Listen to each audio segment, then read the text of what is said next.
way back when, I would imagine it was about the 1820s or so, two Jewish boys in Zdunska Wola were kidnapped.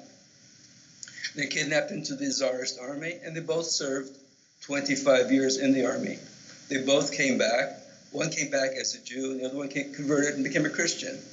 They lived their lives in Zdunska Wola, and they both passed away.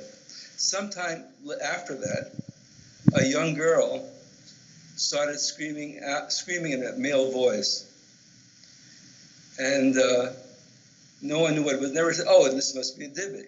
My father heard her.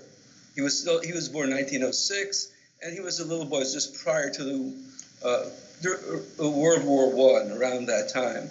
And the rabbis took the girl in to exercise a Dybbuk. Finally, they did exercise a Dybbuk, asked the Dybbuk who the Dybbuk was. And all the Dybbuk said is, Leibisch Zellner is Voil mir ist schlecht.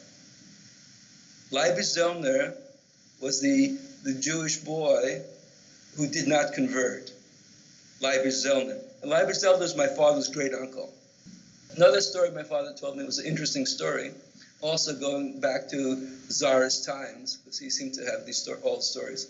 The Jew was walking along the railroad tracks, because in the dead of winter, because I guess it was easier to walk alongside the railroad tracks, and he came across a sack. And on the sack was a sealed sack. It was the emblem of the Tsar was on it. So he picked them. It was a very, very heavy sack.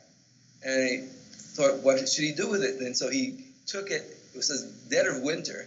And he managed to bring it into the police station to turn it in, because it was the emblem of the Tsar on it. The policeman opened up the sack. It was full of gold coins. And the policeman, the man in charge, whoever, sergeant or whatever, took one gold coin and threw it to the Jew and said, "Jew, go hang yourself." There was a Polish anti-Semite, a drunkard, who made caused a great deal of problems. So some guys got together and they did him in. They stabbed him to death. They got him at night and they stabbed him to death. The police came and took away his body, and that was the end of it, because he was a troublemaker.